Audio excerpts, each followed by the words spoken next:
대선 승리를 위해서는 뭐 한 표 한 표 또 캠프에서는 한 사람 한 사람의 힘이 똘똘 뭉쳐야 될 텐데 이재명 후보 입장에서는 조금 글쎄요. 언짢은 소식일까요? 그런 소식이 들렸다면서요. 안진용 기자님. 네, 민주당 이낙연 총괄 선대위원장의 측근이죠. 정운현 전 국무총리 비서실장이 지난 21일 돌연 국민의힘 이 윤석열 후보를 지지하고 나섰습니다. 사실 이 정전 실장 같은 경우는요, 이낙연 캠프에서 지난 경선 때 공보단장으로 활동을 했었거든요. 네. 이 당시에는 이재명 당시 경선 후보와 대립각을 세우기도 했었는데요. 왜 이 같은 결정을 하게 됐냐는 거에 대해서 양쪽을 다 아는 지인의 주선으로 윤 후보를 만났고 윤 후보로부터 도와달라는 요청을 받았다. 당혹스러웠지만 결국은 수락했다면서 돕기로 한 것은 바로 차악을 선택한 셈이라고 얘기를 했습니다. 이 얘기는 결국 더 나은 길이 아니라 덜 나쁜 길을 가겠다라고 얘기한 건데 그 근거로 이런 얘기를 합니다.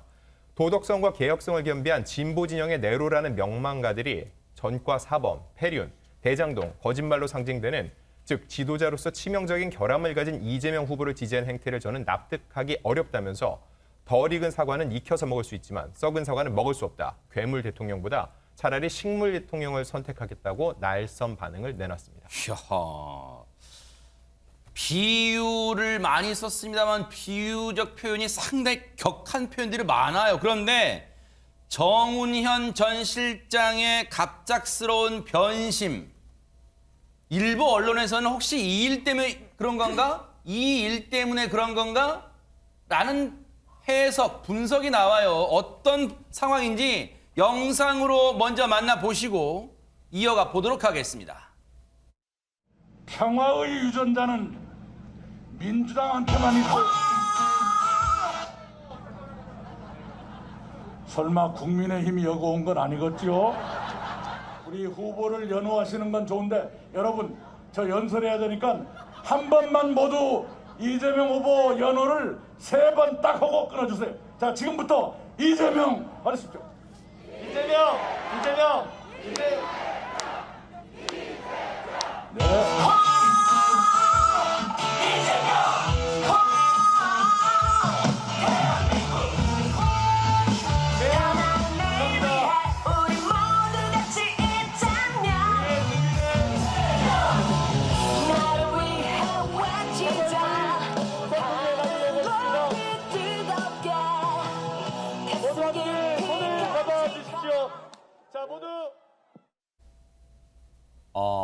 연설을 하는 중간에 로고송이 2차례 흘러나왔고 이재명 후보 올라왔고 연설이 중단됐어요.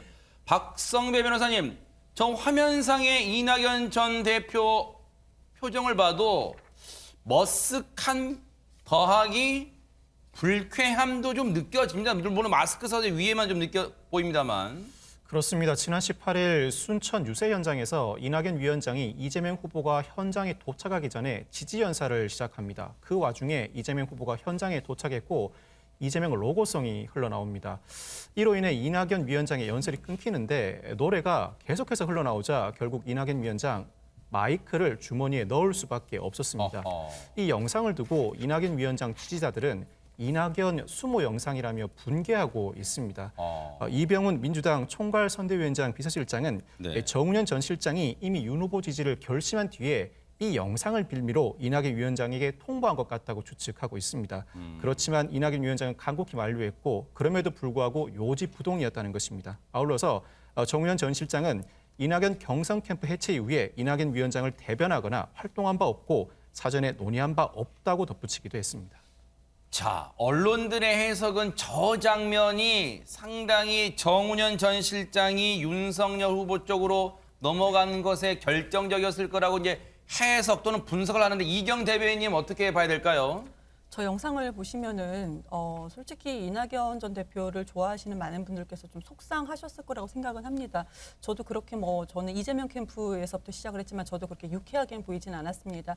그렇지만 저 부분에 대해서는 기술적으로 그러니까 그 음악 지원하는 팀이 선대위 내 소속도 아니고 이제 외주에 보통 주는 거 아니겠습니까? 그런 기술적인 부분이다. 근데 정운현 전 실장이 저 부분을 얘기하면서 마치 이낙연 전 대표를 위해서 본인이 윤석열을 지지하는 것좀 얘기하는 것은 정말 말도 안 된다. 오히려 본인이 윤석열 후보를 지지함으로써 이낙연 전 대표 입장에 대해서 좀 더 난처하게 한 것은 아니냐라는 의문점이 갖게 되는 것이고요. 그리고 본인이 본인의 그 직책, 그러니까 본인의 자리를 위해서 좀 많이 좀 그러니까 이 부분에 대해서 본인 자리를 위해서 좀 이렇게 움직였다라는 부분이 이거 공식적이진 않습니다만 네. 그런 정보도 많이 접한 바는 있습니다. 그런데 저는 그 결정적으로 지금 정운현 전 비서실장이 윤석열 후보를 지지하는 이유에 대해서도 이런 얘기를 했어요. 괴물 대통령보다는 식물 대통령이 낫다. 근데 저는 그러니까 이재명 후보를 그 정 실장이 싫어했던 것은 개인적으로 감정이 아주 안 좋다라는 것은 알고 있었습니다. 그러니까 괴물이라고 표현할 수는 있을 것 같아요. 그런데 본인이 지지한다면서 식물 대통령이라는 표현은 본인이 지지한 후보임에도 불구하고 윤석열 후보가 아무래도 능력이 좀 부족한다는 점을 인정한 것은 아닌가. 아까 조금 전에 이제 우리 대변인께서도 정치 초년생이라고 했는데요. 지금 우리나라 전 세계적으로 위기고 우리나라도 이 위기를 우리는 기회, 더 발전할 수 있는 기회로 지금 삼아야 되는 그런 상황에 놓여 있습니다. 그런데 이런 상황에서 정치 초년생, 식물 대통령한테 우리의 미래를 맡길 수는 없다고 말씀을 드리겠습니다. 뭐 민주당 내 다른 인사들 분위기도 당연히 달갑지 않겠죠. 뭐 여러 가지 반응들 나왔어요. 후배들한테 부끄러운 줄 알라. 정청래 의원은 또 잘 가라.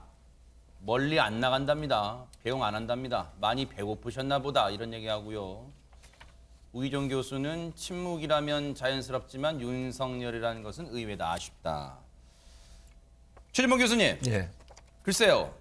이거 이재명 후보 측에는 악재입니까? 아니면 별 영향 미미합니까? 어떻게 해석해야 될까요? 뭐 이제 악재냐 아니냐 물어보면 영향이 전혀 없다고 볼 수는 없지만 크지는 않을 거라고 봐요. 1차적으로 저는 아까 그 방송 실수는 정말 잘못됐어요. 그렇게 하면 안 된다고 저는 봅니다. 그 하시는 분이 누군지 모르겠지만 정중하기 전에 이낙연 전 대표는 사과해야 돼요. 그리고 뭐 선대위도 사과해야 한다고 저는 봅니다. 그쪽에서 같이 일했던 분들은. 왜냐하면 이낙연 전 대표 입장에서 얼마나 불쾌하겠어요. 저런 총괄 모습이. 선대위원장이에요. 그러니까요. 그건 잘못됐어요. 아무리 후보가 왔더라도 네. 좀 기다렸다 올라가도 되고 아니면 음악을 안 틀어도 되잖아요. 음악만 안 틀었으면 문제가 없을 텐데 저런 행동을 한 것은 저건 정말 잘못됐다. 분명히 말씀을 드리고요. 그러나 이제 정운현 지금 전 실장 같은 경우에 이제 기본적으로 이재명 후보에 대해 조금 부정적인 생각을 많이 갖고 계셨던 것 같아요. 그리고 이제 최근에 그 이낙연 전 대표를 지지했던 분들이 지금 뭐 3만 명 정도가 이재명 후보를 지지하는 쪽으로 돌아온 그런 선언도 있었습니다. 네. 실제로 보면 이제 뭐 보훈단체들인데요. 보훈개혁연대, 고엽제혁신위원회, 월남전 참전하신 분들. 그래서 이제 제가 볼 때는 어쨌든 국민의힘과 민주당이 대결로 비춰지는 부분이 있어서 뭐 마음에 안 들더라도 어쨌든 민주당의 정권을 재창출해야 된다는 마음에는 어느 정도 동의하시는 것 같아요. 그래서 네. 정운현 전 실장이 이제 윤석열 후보를 지지하는 부분에 대해서 뭐 그분의 개인적인 선택이니까 네. 뭐 가시는 건 그렇지만 그것 때문에 뭐 결집이나 아니면 민주당에 있는 분들이 많은 부분 돌아서서 그러면 국민의힘을 지지할 거냐 저는 그렇게 보지는 않습니다. 그래서 이 부분은 어쨌든 이렇게 비춰지는 것 자체가 이재명 후보한테 부정적인 건 분명하지만 네. 큰 틀에서 선거 대선의 큰 어떤 그 흐름 자체를 바꿀 정도의 영향력을 갖고 있지는 않다 그렇게 봅니다. 김현주 대변인님, 국민의힘 입장에서는 그러면 마냥 정운현 전 실장이 윤석열 후보를 지지하는 쪽으로 넘어온 게 마냥 반길 만한 일인가요? 왜냐하면 지지하면서 했던 말이 썩 유쾌하게 들리지는 않을 것 같아요. 국민의힘이나 윤석열 후보 입장에서 뭐냐면 덜 익은 사과는 익혀서 먹을 수 있지만 썩은 사과는 먹을 수 없다. 굳이 표현한다면 지금 덜 익은 사과라는 거잖아요. 그리고 괴물 대통령보다 차라리 식물 대통령이라는 거잖아요. 이거 유쾌합니까 이게 진짜? 당에 찾아오시는 분들은 두 팔 벌려 환영하는 것이 이제 본능이라고 할 수 있겠죠. 더군다나 이제 반대 진영에 계셨던 분이기 때문에 저는 그런데 지금 민주당에서 보이고 있는 그 반응에 주목을 좀 하고 싶습니다. 왜요? 조금 전에 이경 대변인도 말씀하셨지만 뭐 자리를 찾아서 떠났다 내지는 뭐 또 어떤 분은 뭐 부끄러운 줄 알아라 뭐 자기 자리를 찾아갔다 뭐 이런 반응들을 보이시는 것이 과연 이런 것 때문에 떠나신 것이 아닌가. 왜냐하면 민주당이라는 그 지금 여러 가지 철학을 이어오는 가운데서도 본인들이 함께 했던 어떻게 보면 뜻을 같이 했던 동지였는데 그렇게 떠났다고 해서 그 뒤에다 대고 자리를 찾아서 떠났다라는 해석을 내놓는 것이 과연 맞는 것인가? 그리고 민주당 내부에서 일어나는 이를테면 강성 문 대통령 지지층이라든가 혹은 이낙연 대표를 지지했던 층이라든가 혹은 지금 이재명 후보를 지지하는 층이라든가 여기에서 비롯되는 일종의 자중질환에서 이런 결과가 나온 것이 아닌가 저는 좀 그렇게 해석도 할 수 있을 것 같고요. 네. 그렇기 때문에 이념이나 어떤 지역을 넘어서서 큰 통합의 정치를 한번 해보자는 것이 지금 윤석열 후보의 주장입니다. 그렇기 때문에 영남에 가서도 호남이 잘 돼, 영남도 잘 된다라는 통합의 메시지를 냈던 것이고요. 그렇게 해서 너무 이렇게 척지지 말고 이렇게 다른 진영으로 갔다고 해서 좀 배척하기보다는 또 그 나름의 사정이 있지 않았을까라고 따뜻한 시선으로 바라봐 주시는 것이 오히려 이 뒷일을 해석하는 것에 더 도움이 되지 않을까 저는 그런 생각을 해봅니다. 네.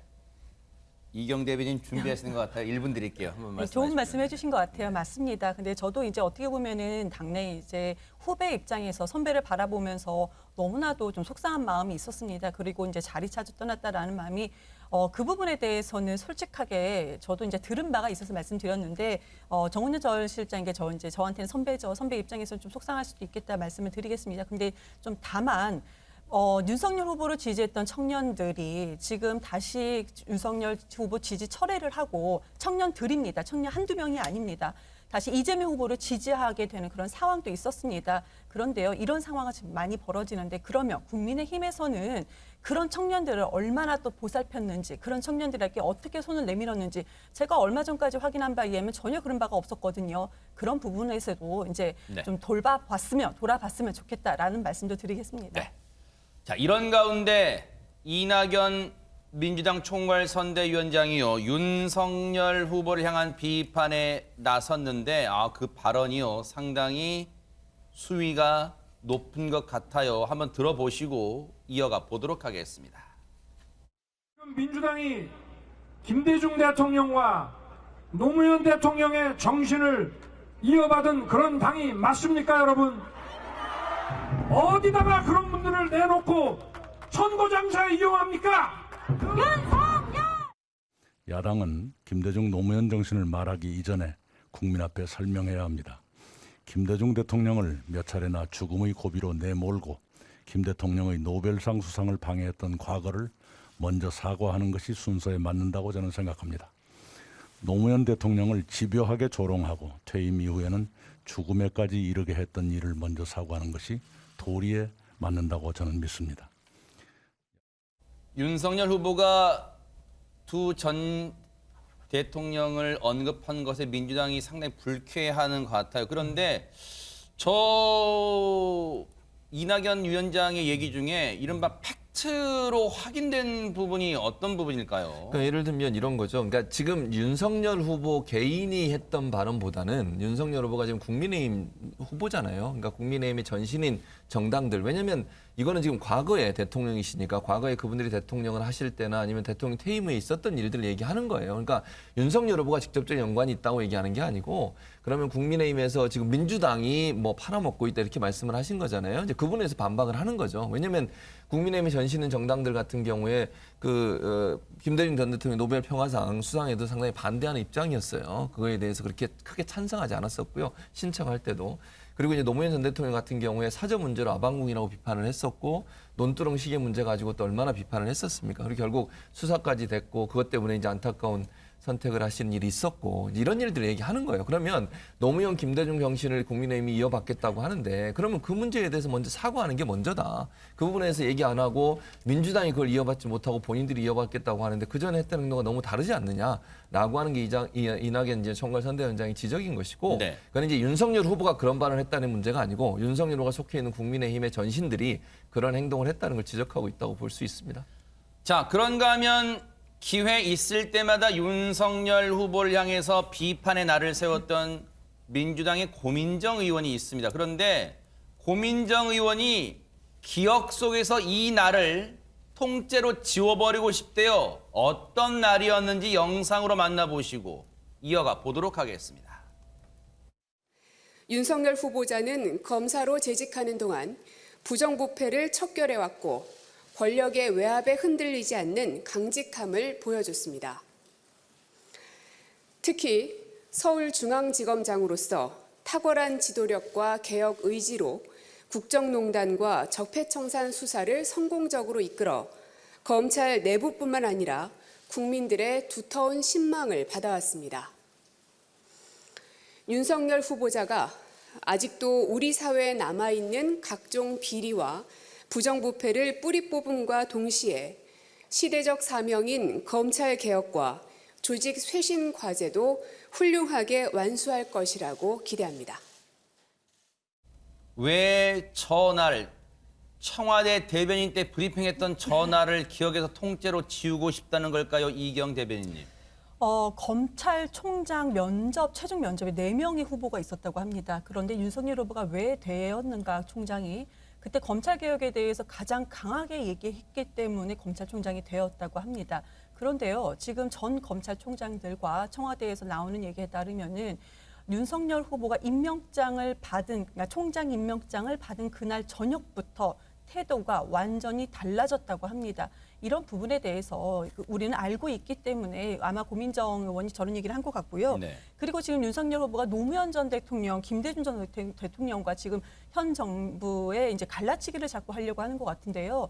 지금 문재인 대통령은 노무현 전 대통령이 이제 서거로 인해서 국민들께서 촛불을 들어서 대통령이 되신 분입니다. 갈라치기를 아무리 하려고 해도 갈라치기가 될 수가 없다는 점을 말씀드리고요. 네. 그리고 지금 좀 안타까운 것이 이명박 전 대통령 그리고 박근혜 전 대통령에 대해서 언급을 못하고 있습니다.